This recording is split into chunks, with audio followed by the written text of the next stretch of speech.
Hey everyone, welcome back to On Purpose, the number one health podcast in the world. Thanks to each and every one of you that come back every week to listen, learn, and grow. Now, I'm super grateful when we get to have a guest on twice. There's not been many people that have done that on Purpose. We're great at finding a diversity of guests, but there are some people that just blow your mind. You love them. I know that the community responds incredibly well to them. And on top of all of that, I love an opportunity to get to sit down with them and talk about what they're up to, what's been on their mind, what they've been studying, reflecting, thinking about.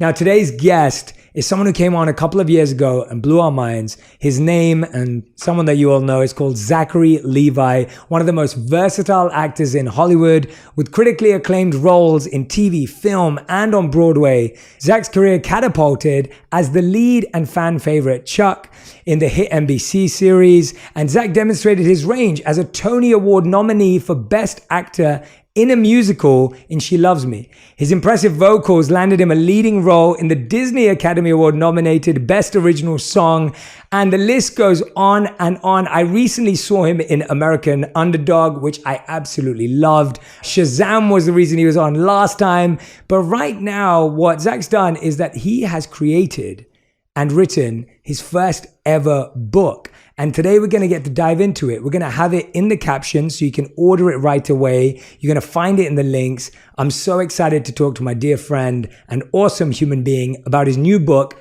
Radical Love. Learning to accept yourself and others, something we all need to do.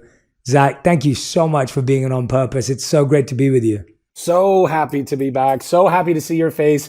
Even if it's virtually, like I said, I want to hug your neck and see you in person, but this will do for now. Yeah. Thank you, man.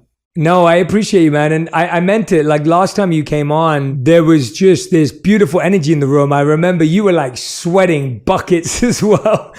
Well, it was warm. The studio was pretty warm. That studio was too. It was our old studio. We're in studio 3.0 now. This is the new studio. That studio was not well ventilated. Zach was very passionate.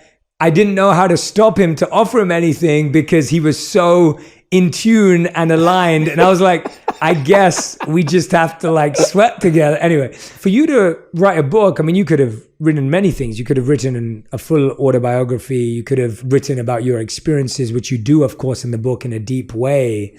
But you chose to write a book that isn't your name, that isn't, how you view your career. It's about life, and you called it Radical Love. Can you explain to me what radical love looks like is? Because I think love is one of the most underdefined, misunderstood words in the world already. And radical love is taking us in a different direction. Radical love, what does that mean? In some ways, it's not a great title because I think it's a little redundant. I think that love itself is radical. When we are practicing actual, true, deep, empathetic love, it is a radical concept. In fact, I think what most people would point to, it's like when I have warm feelings about someone or have warm feelings about myself. I love myself if I have warm feelings about myself or about other people. We've all been kind of programmed with these very romanticized ideas of love and marriage and relationships. I don't think that has anything really to do with the warm fuzzies. I think that it is a recognition of the divinity, the miracle that is another human being, regardless of who that human being is.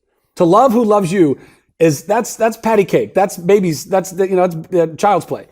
To love is to love those who hate you. That you even have these feelings of disagreement or anger with or whatever. To love your enemy, to pray for your persecutor. That is love. And that's the kind of love, that's, to me, radical love. Again, I say radical because it's radical compared to what most other people's ideas of love is. But really, it's just love. That's actually what love is. It's being able to look at whoever is across the aisle of a different political spectrum, a different sex, race, faith, country to country, people group to people group. We are so divided. I mean, the United States is a really sad example of how much division. I mean, we're just straight down the middle on almost every, hot topic. We cannot look across the aisle and say, I completely disagree with you. In fact, I think that what you're standing for can be very problematic in this world. And yet, I still love you. I still think that the reason why you think the things that you think is not because you're evil. It's not because you're somehow this broken, bad person. It's because you are a product of your environment in the same way that I am a product of my environment. In order to embrace and love myself, I have to first accept that I am a product of the parenting that I received. It's not my fault that I struggle with the things that I struggle with. In order to forgive ourselves, which we all need to do, we have to recognize that we're doing the best that we can with the tools that have been afforded to us at that point in our lives. And that is the reality. That is the truth. So until we can come to that place as individuals, with ourselves, with other individuals, just in our own lives, and then collectively as a people group, we're just going to keep fighting and going over this horrible, vicious cycle all the way to the bottom. If we want a better future, we need to be working on more than just saving the environment. Obviously, we want the world to survive, but what good is a world to live in if we all hate each other in that future? That is not a future that any of us want to be living in. So that to me is kind of, what radical love, I think, stands for. It's to radically accept, radically forgive, and radically love whomever is across the aisle. And that is, I understand, a very difficult concept for a lot of people to wrap their head around, because we look at someone doing a bad thing and our initial gut instinct is bad, evil, wrong, monster. We point the fingers and point the fingers and point the fingers. Now, are the actions that this person are doing, are those sometimes monstrous, villainous, evil? Absolutely. But there's still a 5-year-old child in them that came into this world and had nothing but optimism, nothing but potential, nothing but openness, nothing but love. And then the way that the world ultimately misfigured them in their heart, in their mind, in their psyche, that is what we have to be paying more attention to and recognizing, and then applying an empathy to this person. It is not excusing the evil act. It is instead trying to apply love to those who are doing the evil act, because only then can we redeem those people. I mean, and this is happening on a regular basis. People go to prisons all the time. There are groups of people that see murderers on death row, and yet they can still see the human being in them. They say, listen, what you did was wrong and you're on death row because of what you did. But I am not going to give up on you and the redemption of who you can be in your soul, because I see that X, Y, or Z. I saw that you were raised in this type of an environment. You were abused as a child. Your father beat you and put cigarettes out on you. You watched your father or mother or cousin kill someone else. You saw that as a sign of survival. You didn't have enough money to buy food for your family, so you started to steal. And then in order to steal, you needed to protect yourself, you thought. And so you carried a gun. And then somebody tried to stop you from stealing, and you went and shot them. And now you're a murderer. Now, none of that excuses the murder, but all of it explains why that murder ended up happening. And if we can do that, and this is where I think Christ was really trying to get to the heart of it. He's like, hey, there is none righteous, not one. There's not one person on this planet that can actually stand above everyone else and cast the stones. He who is without sin, cast the first stone. Everyone's like dropping the stone. Well, that's not me. That's not you. That's not anybody. And yes, we could probably sit here and hash up like, well, what's a more egregious sin? But they're all sin at the end of the day. They're all things that we're all falling short of treating each other as the divine miracle that we are. And people ask me, what about people who don't believe in a spiritual plane or God or whatever? How do you explain to them that they're a miracle? Very easily. We are a mathematical improbability. This planet, that it even exists, that we are a perfect distance away from the sun so that we don't freeze and we don't boil, that we have a moon that is the perfect distance away from us, that allows all of our, literally the systems like gravity to even, the tides to go in and out. And that we have been, as human beings, we've been searching the universe ever since we had the capability. We have been searching the universe trying to find life anywhere else, and we can't find it, and we haven't found it. Now, even if there is other life in the universe, we're still a miracle that this place exists. It's still a mathematical miracle. So even if you don't believe in God, even if you have no spiritual proclivity or, whatever, you can still count yourself as a miracle. And if we can do that, if we can start seeing each other as miracles, if we can see that every blade of grass, every squirrel, every dog, every tree, everything, anything that possesses actual life, we can create everything else. We can make more computers, we can make more phones, we can make more whatever we need to make. And yes, we can also create more life. We do that on a regular basis. But each one of those lives is unique. Every single one of us comes with a uniqueness that, making another Audi doesn't necessarily come with a uniqueness, We are a miracle. That is what I'm trying to drive to people in this. Well, one of the things I'm trying to drive to people in the book, because I really think that if we can wrap our heads around that, if we can change our perspective and we can start seeing each other, even the evil, even the bad, even the monsters, even all these people, and say, okay, yes, they are doing bad. But they started, they were initially, they had all of the promise. And let's have a little empathy with that. Let's have a little grace. Let's have a little more patience. Let's hold them accountable. And I think that's one of the big disconnects that people have. They're afraid that if we start to give people even a little bit of grace, well, now we're condoning their behavior. No. You can love and not like. That's another thing I try to get to in the book. Loving is not just this warm feeling. It's not just like times 100. Like is to like. To love is to just accept the divinity, accept the miracle that is across from you. Anyway, there's a rant for you. Zach, there is so much to unpack. The first thing was this difference in responsibility and fault. And when it comes to accepting ourselves, I think the reason why we struggle to accept ourselves is because we think that means I have to think it's my fault. And when it becomes my fault, now I become depressed by that idea. It's disempowering. It brings me down. Whereas, as Zach said, when you actually go, well, it's not my fault, but it is my responsibility, that's empowering. It gives you a sense of choice and direction and design. Like you said, our choices today are impacted by the decisions that were made for us when we couldn't make choices or when we didn't have the choice.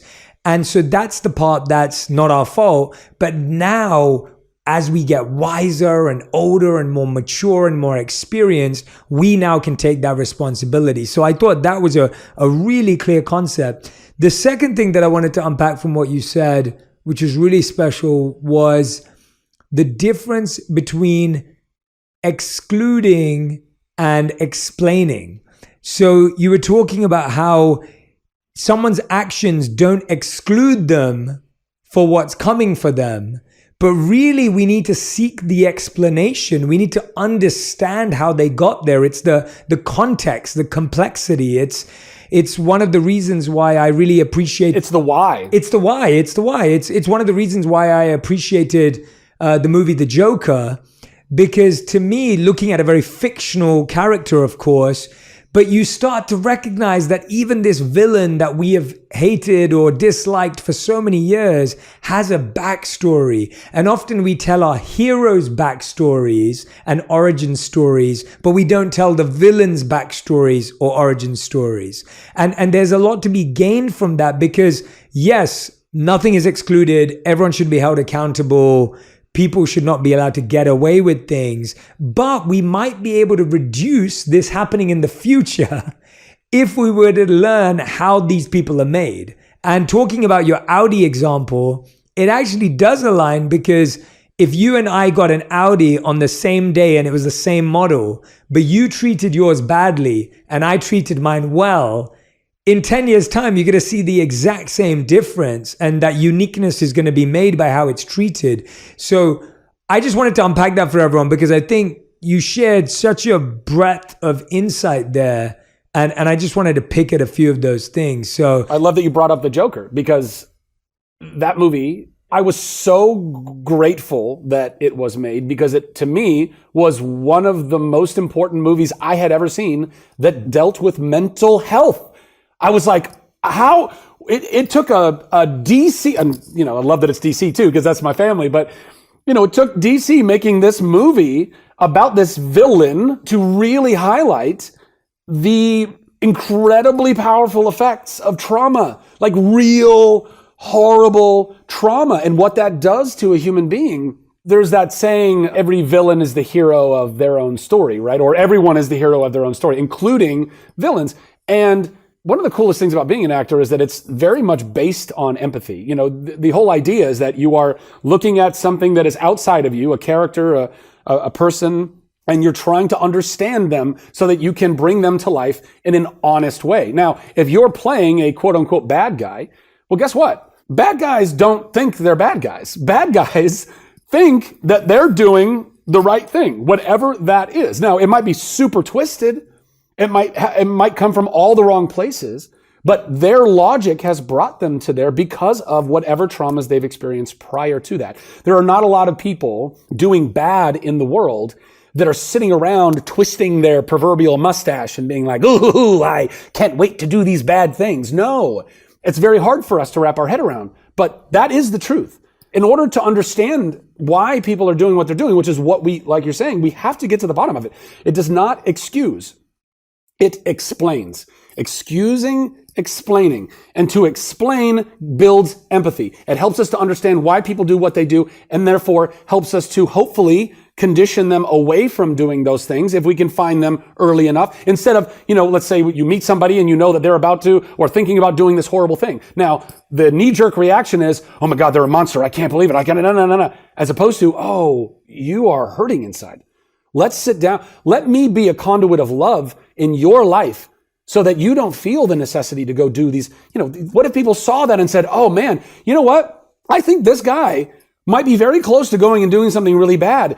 And why? Oh, because, look how he's treated at school. Look how he's treated at home. Look how he's treated online. They're constantly online and they're finding themselves rejected even by strangers on the internet. They go on Instagram and they're constantly comparing themselves to the beautiful, perfect lives of everyone there. Comparison is not just the thief of joy. Comparison is literally destroying people's mental health. We have got to be able to get in there, hopefully early before the bad things happen, but then afterwards also. We have got to be willing to allow ourselves to be angry, to be frustrated, to be sad, to be all of the things, but then still not allow ourselves to be the dehumanizer. The more we dehumanize all those that are struggling and doing bad things in the world, the more we dehumanize ourselves. We are all cut from the same miraculous cloth. Some of us are just in conditioning that makes them very troubled and doing very horrible things. But again, there are people that go to prisons now that are going and seeing the human being, even in the murderer, and saying, I refuse to believe that you are a monster. Instead, I will hold you accountable. We will all hold you accountable because that was not what you should have done. But I will still try to do my best to see the human in you, because before you leave this earth, you should feel that. You should know that. And I think that if we do that, we infuse that kind of love, there'll be less and less of this that we ever need to deal with, because people will ultimately be more healed and more whole. And that's why I think that if we can get to everyone there, if we can heal every head, every heart and every mind in this world, all of our other problems go away. These are the source of all of the rest of the issues, of all the murder, of all the rape, of all the theft, of all the wars, of all of the greed, the amount of greed that is killing this world right now, all of the CEOs and leaders of industry that all value profit over people, that all value money over what that money is ultimately doing to this world, to the planet, to the animals and the life in it. And we all just kind of rationalize it. We all say, yeah, but everybody needs to make money, so I guess I don't know. No! Those people, the reason why we all do this is because we are all still afraid that if we don't have enough, we are not enough.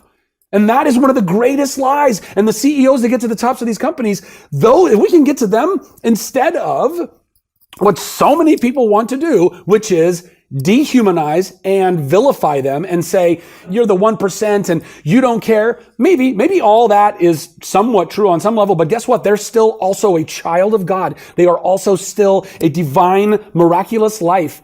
And I guarantee that if we want to actually help them to change their ways, pointing fingers and yelling at them is not the way to do it. If we want to actually change their hearts, we've got to lead with love. We've got to go to the Jeff Bezoses of the world. And this is hard because I really have big problems with people it's like, dude, you have all the money in the world. Where's all the altruism? Why can't we give back? You can't take it with you. One of my favorite quotes, you don't see a U-Haul in the back of a hearse. Your grave is it. That's all, Now, some of these people, I think, they think, well, I'll be remembered as one of the richest people in the world. No, you won't. Not 100 years from now. not 200 years from now, not 1,000 years from now. There are emperors that were ruling over massive empires that commanded millions and millions of lives, that could literally kill a person in front of God and everyone and do it scot-free. Nothing would happen to them at all. Do you know all of their names? Because I don't. I don't know all of these people. Nobody does. They're all forgotten. They're all forgotten in the annals of history.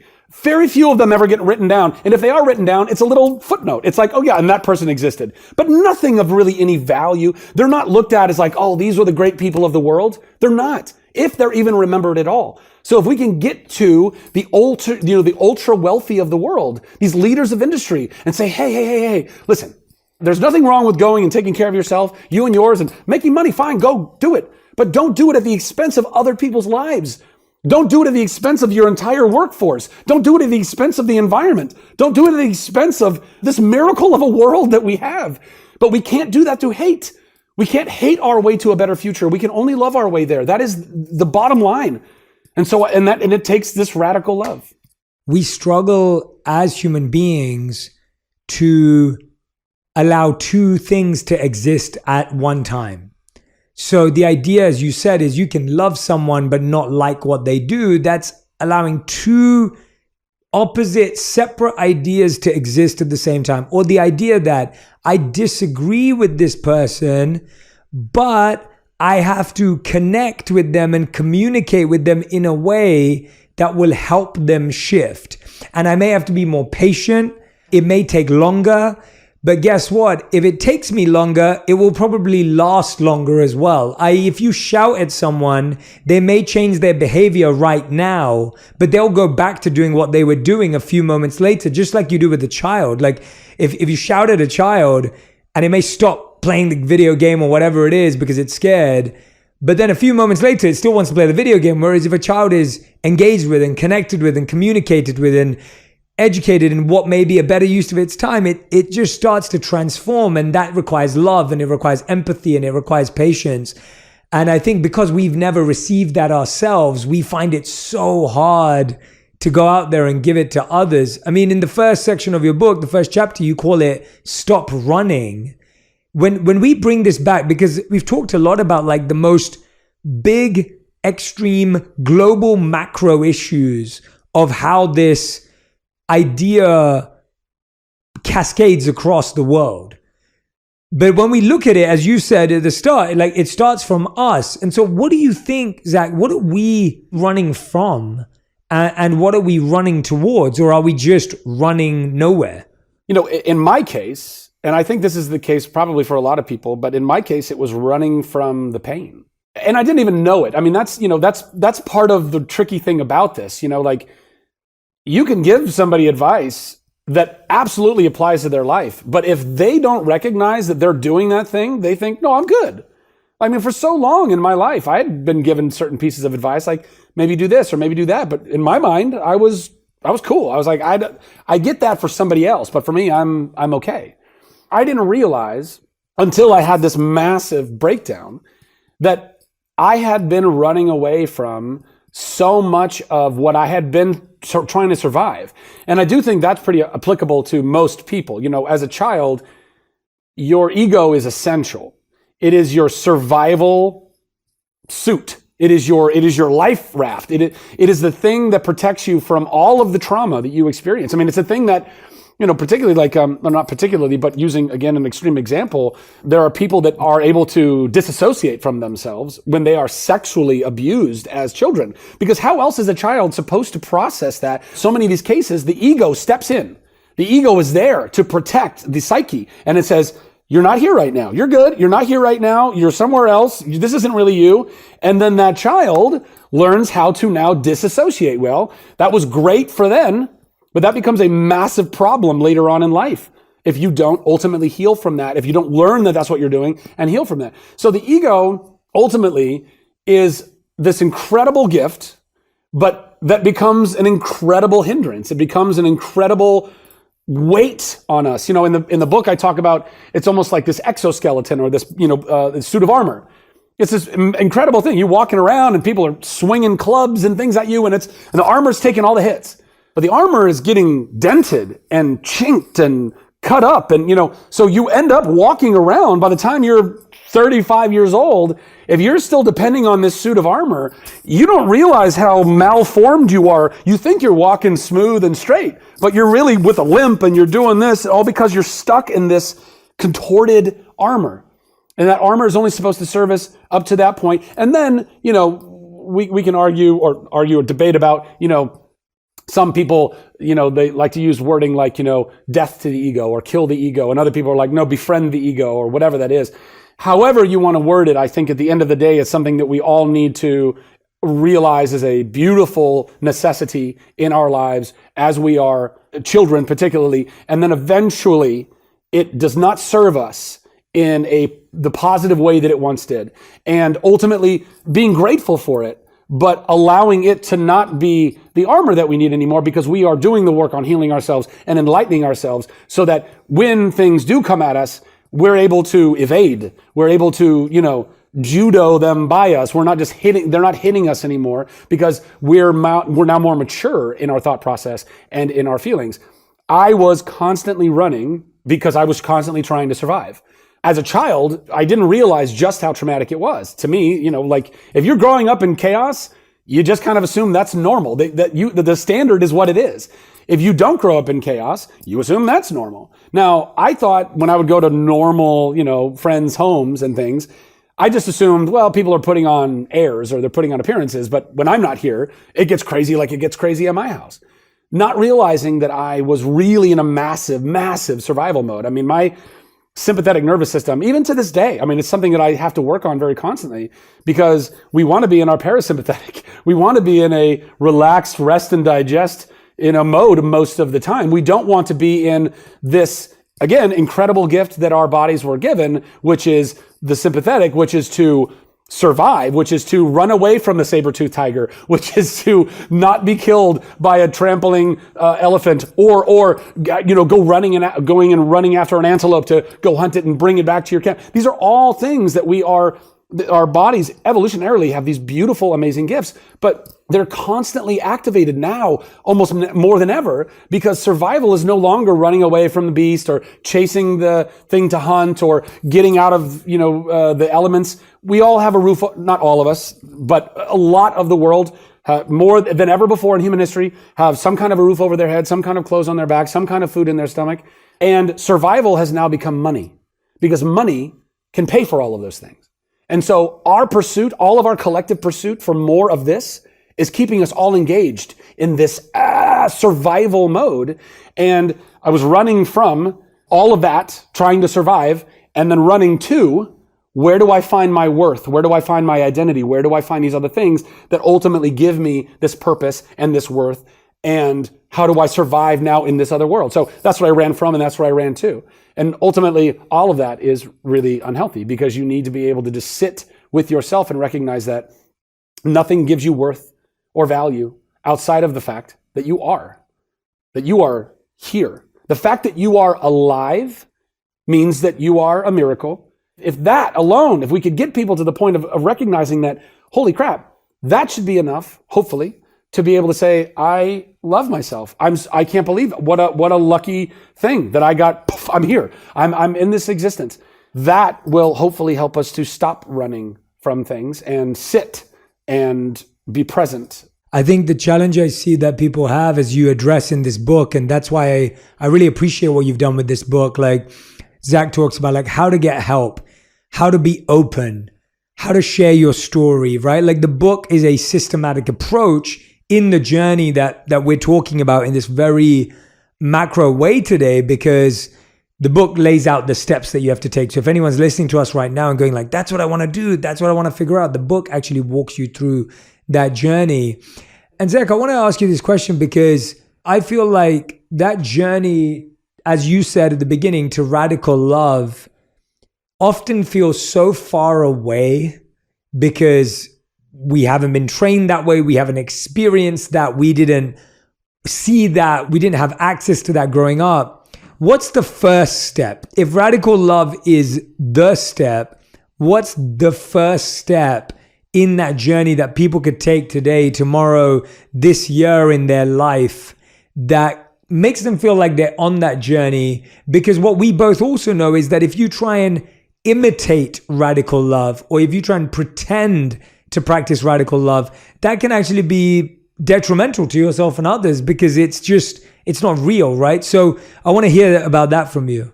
Inauthentic anything is the opposite of the thing. So if we're trying to put on love, if it's not authentic, it's not love, particularly love. There are actually some other things that you could do a proxy version of that you can, maybe you're not totally screwing things up. But if you think you're providing love, if you think you're loving yourself, I mean, like my own journey, I thought I was loving myself, but that was inauthentic love because I was still berating myself. Unbeknownst to me, all my self-talk was the same self-talk, or it was the same talk that I got from my parents. My parents, the majority of the way that you talk to yourself is the way your parents talk to you. So if you don't first recognize that, you're going to have a really hard time understanding how to get out of whatever you're in. Now, if you had great parents that were super patient and loving and kind and empathetic and didn't, jump at you but held firm boundaries and, all that stuff, chances are you have really good, healthy self-talk and good on you. Me, not so much. I didn't know that. And then I figured it out and I still work on it, but it's a thing that, now that I'm aware of the traps that I fall into, now I'm able to go, oh, Zach, you're doing it again. You're doing that thing. And this is how you end up winding yourself back down. So, but going back to your question, what is the first step? The first step has got to be recognizing that you have a problem, right? Like that's the age old, that's the adage. The first step in fixing a problem is recognizing that you have a problem. Now, that can be very difficult for people. You can't force people to do that. That's got to be something that comes because they recognize the necessity. Now, in my case, I had a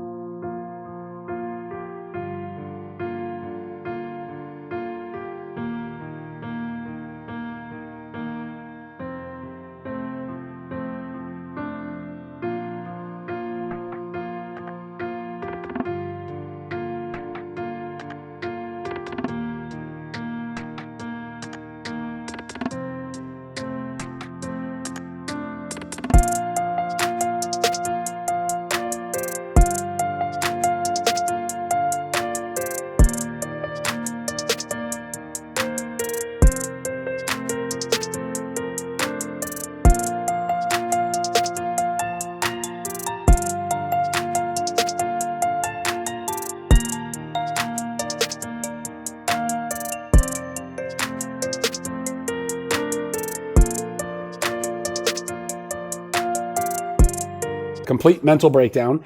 And so I knew, I don't know what else to do. Clearly, I have a problem if I don't want to live anymore. So I have got to go try and figure that out. Now, that was step one. Step two. Now, by the way, not everybody has to come to that dire of a conclusion. Hopefully, nobody does. Hopefully, we're able to recognize these things far earlier in life. Beyond that, the step is you got to talk. You got to talk about it. You got to start with one of your closest friends or closest friends. Start with your family if they're the closest to you. Get some of it out. Say, I am struggling. I don't know what I'm struggling with. I'm embarrassed, whatever. Guess what? There's no reason to be embarrassed. There's no reason to be scared because everyone, without fail, there is not one person on this earth that hasn't dealt with, even the best parented people, still deal with some form of stress, anxiety, depression, you name it. There is something there. So everyone can relate to this ultimately. We're all afraid. It's getting better, which is great. It's getting less stigmatized as the more we do things like this and talk about it. But everyone still has these reservations and fears because nobody wants to feel like they're broken. Nobody wants to feel like everybody else is good, but I'm somehow struggling and I don't know how. And we all feel like we're uniquely broken. We feel like, well, clearly no one has felt the way that I feel. No one has gone through this exact thing. And I am here to say that is also a lie because the world is really, really old. And there have been billions and billions of people who have lived on this earth. And even if they lived in a completely different time, guess what? They have still struggled with the exact same problems. Slightly different details, exact same problems. So talking about it, getting it out, you have got to acknowledge that there's a problem, talk about that, but immediately, as soon as you can, go to a professional. Don't have your friends and family. Don't allow them to be this kind of end all of where you get your advice and your wisdom. Because try as they might, they all have bias. They all have agenda, even bias and agenda that they're unaware of. Not even bias and agenda like, well, I'm going to take advantage of this. Like, hey, I have a certain idea of who I think you ought to be. So I'm going to give you advice when it comes to directing you in that way. Whereas a disinterested, unbiased, unagendaed third party, I mean, I guess the only bias or agenda they would have, a professional therapist, is that they get paid to do it. So I suppose you could say that. But outside of that, I mean, and they should, because it's a service, it's a job. And by the way, it's one of the most valuable. So it's so worth the money. Although I do think all of that needs to be worked out too. That really, I'm hoping that we can keep pushing toward getting mental health services and information and education to people on much more reduced rates, if not entirely free. I wish that there were clinics that people could just walk into right off the street and be like, hey, I'm struggling. I need to talk to somebody. I need somebody to just kind of like help click this back into reality. What a beautiful world that will be. But until that day, very worth whatever, the money, I believe, of an investment in yourself. So that's the first step. I really, truly believe. You gotta acknowledge it. You gotta talk about it. And then within that, now you have someone who is guiding you to the various other steps, because the other steps, though some of them are kind of universal, some of them are not. Not every person needs to do X, and not every person needs to do Y. And even the people that need to do both don't necessarily have to do them or should do them in that order. It all depends on what your particular personal journey has been in your life with your traumas, how they came about, how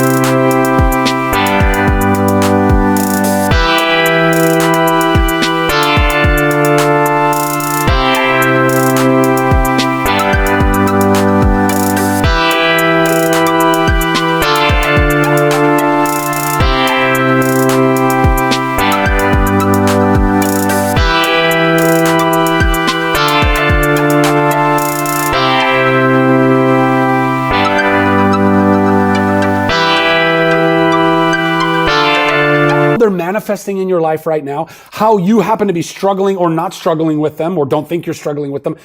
All of that can really, with a licensed professional, somebody who really understands these things, who has studied this stuff, they can guide you through the rest. But so that's what I would tell anybody out there. Do yourself the service and the favor. Go love yourself first and foremost by investing in a therapist and being able to talk about and just get out what it is you need to talk about. I love that. Zach, I mean, I'm sure everyone can hear your passion, your drive, the amount of and it was the same last time. Even last time, I remember there was this one clip we had and you just went empathy, empathy, empathy, empathy, empathy, empathy. And you said empathy like 30 times. And even today, I've heard you say radical love, and it's the message you're asking us to do is hard but necessary. It's challenging but real. It's pushing us because that's the only way we get to our truest selves. And you can see that in you, that it's a plea, like you're almost pleading with us to say, please do this. It's not a direction, it's not preaching, it's not pushing, it's pleading. And I just want to say thank you to you for your energy, for the time to put this book together, for just your ability to speak the truth so emphatically and with so much, not confidence. That's actually an understatement, but with depth, right? There's a real depth behind these thoughts, and I appreciate you, man. I really do, because it's so much harder to talk about the things that you're choosing to talk about than the softer version of a lot of these ideas. So I appreciate you. I'm grateful for you. I'm recommending to everyone, please, please, please go and grab a copy of the book, Radical Love, Learning to Accept Yourself and Others. Like I said today, Zach's taken us on a journey of really understanding the concepts and ideas as these big principles. But the book really goes into his journey, his story, the experiences he went to be on the brink of that position of breaking down and falling apart. And then guides you through this step-to-step journey, whether it's overcoming your ego, whether it's loving yourself. So please do go and grab a copy of Radical Love. Zach, I'm grateful. I can't wait to catch up with you, hang out with you. I miss you. Yes, and yes. I'm wishing you all the best for the book tour. I hope it goes exceptionally well. And I'm really excited to reconnect, man. Thank you so much. Thank you. Thank you. Bless you. Love and appreciate you so much. And I hope that I get to see you and your wonderful wife in LA or wherever we get to connect somewhere in the world. Absolutely. Thank you, man. Have a wonderful evening. Thank you for doing this at your time. I'm sure it's pretty late there too. So